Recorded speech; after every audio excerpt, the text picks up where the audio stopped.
I caught myself doing something this week that I think a lot of us do. I started looking at the other creators, the other runners, the other people building things. And suddenly it felt like it wasn't enough.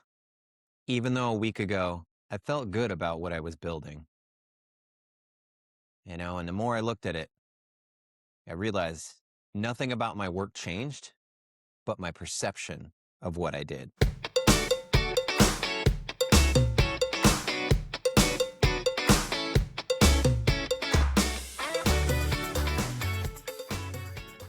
Welcome back to Still Becoming. So glad you're listening and tuning in. If you're on YouTube, I'm so glad you're here watching. This show is about growth, and not the kind that is, hey, we're done, we're finished, or look at me imperfection, but, growth that you're in the middle of it. From 40 all the way up to 100 or beyond, just that notion of we're growing. Not after you figure everything out either. I really appreciate it. You can follow me on the channels at in the Instagram channels at Still Becoming 26. There you'll find links to all the to the podcasts on Apple, Amazon, and wherever else you might find your podcast. Today's topic is titled "The Comparison Trap," and I think a lot of us can relate to that.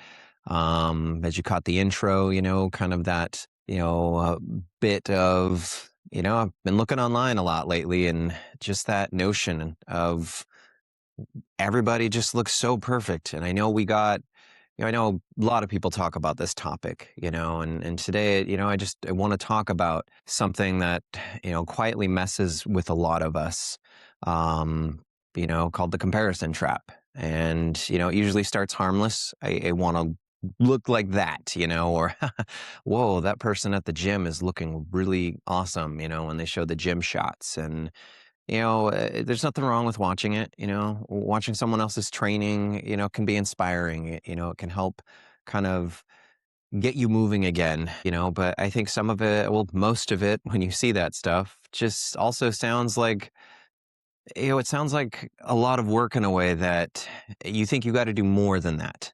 And you think you have to, live up to this expectation in your head that's like, well, if I'm not doing what they're doing, then, it's just not going to happen. What's the point in chasing it? But, I think there's definitely, a lot easier ways to go about just looking at someone's end result, or the fact that they have to stay at 0% body fat to sell an image that, on a lot of hands, I would say, sure, they have a lot of muscles and they look great, but I can tell you right now, that is a very shallow person.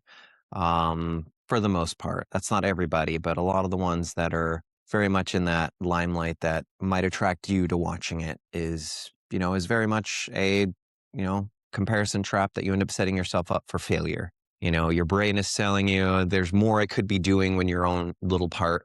They're, further ahead than I am. Maybe I'm behind. I should keep doing more and more and more and more. And it just never stops. That cycle keeps repeating. You start judging every little detail. You start being so meticulous with your imperfections that you miss a lot of the perfections that a lot of stuff you're actually doing. And that's the part that, I hate to say it, you've got to turn that stuff off, tune it out, turn it into you. I think one of the things I love telling people is, and I fail at it. I'll be the first to tell you I fail at that. But, that narrative you wouldn't want anyone else talking to you like that. Would you? That idea of like, you should be doing more, or ew, you look gross, or ew, like you have flab, like ew, you wouldn't enjoy that if somebody was talking to you about that, and so, why do it to yourself? Everybody has a different starting point, different schedules, different reasons, and, different seasons of life that not everybody's going to be this, quote, Instagram model or Facebook model, TikTok model. It's about reflecting in on you, not getting caught in that comparison trap, and embracing where you're at in your journey. It may never get to the point of where you think that you need to be some business owner that's doling out and, working all this cash and throwing it in, the internet's face when really I'll bet you they're not as happy as you possibly are. You've got the essentials that you need. You've got, your life. You've got a hobby, a passion you're working towards that, you include judgment in that, and it's going to be not so much a passion anymore. It'll be basically more of a job at that point. You have to know when to tap out for the day and say, this is enough. This is all I can do. I have a team of my family or, a partner, someone that is just on the same level I am and encouraging me to keep doing it, be full time with it. Look down the road in 10 years and say, this is where I want to be, not, let me get, massively famous in the short amount of time. And if it doesn't happen, I'm just never going to be successful at it. But, a lot of the people that you might end up seeing that aren't having a camera in their face and slowly just inviting you into their life at little bits of the time, those are the people that, are more reflected by someone else showing the camera in their face and, you know, saying, look at this individual.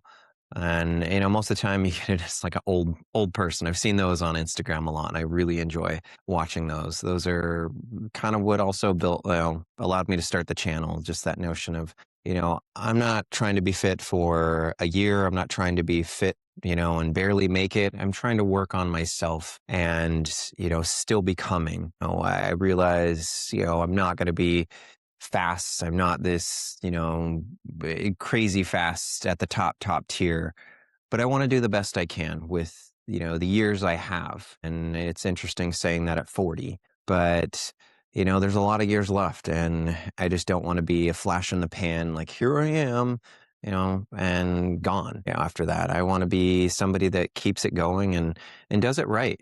As also a lot of these, Instagram models out there also have some sort of, substance they're possibly on. If you look at a lot of the bodybuilders and fitness models, it's how can I shortcut this process, or I'm never going to attain that without taking this. And so, I would definitely say, quit comparing yourself. It steals satisfaction away from the work that you've done. It builds pressure to speed up through this process, and you don't enjoy uh, the things that you might do. I mean, the little things that you might do, the tiny obstacles that, you cross, but you're like, I can't celebrate those because it's not what that person I saw and, have to do. I hit a PR in my bench press, and you know what? I can't. I got to keep pushing forward. I got to keep pushing forward. And, it sucks because you miss out on those opportunities. You miss out on those chances to celebrate what you've been working so hard for and what you want to continue to working hard for. A lot of times we lose that goal because it gets so quiet. And, I speak on that in earlier, episodes, if you've been listening to them, where it's the quiet work that goes unnoticed, the invisible work that goes unnoticed. And, you know, uh, that's the part I love focusing on nowadays. I would say I was never there at the beginning. No.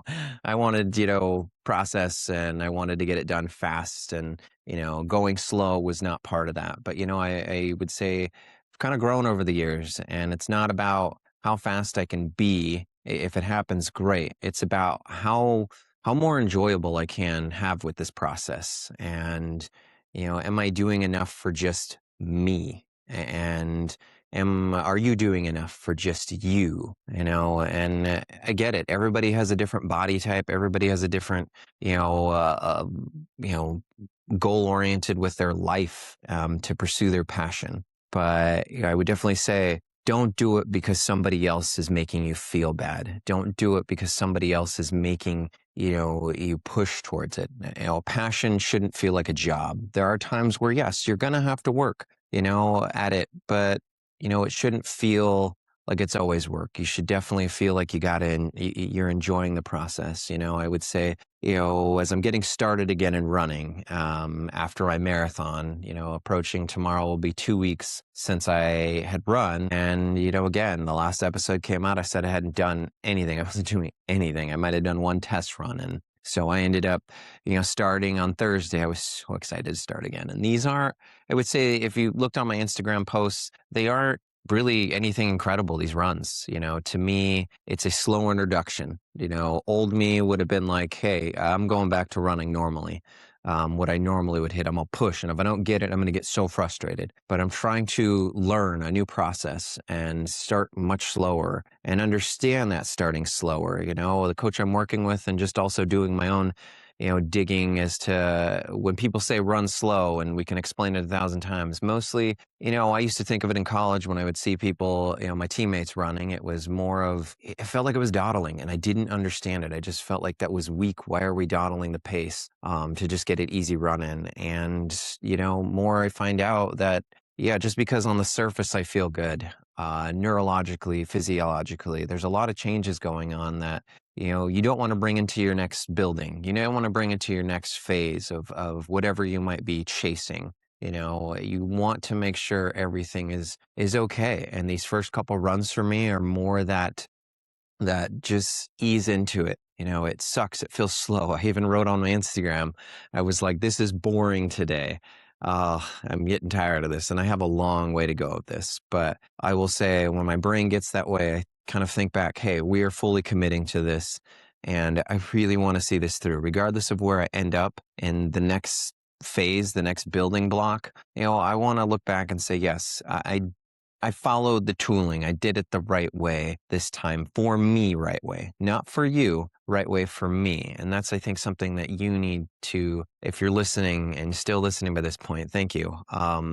You need to assess what your life is like and where can you benefit the most from to embrace your passion a little bit better. And not because something you watched on Instagram that simply said, this is a 0% body fat, or this person is like having the rehearsal of their life. And, they make it seem like they do it every day. And don't get caught in that. No, don't. Just realize you are enough.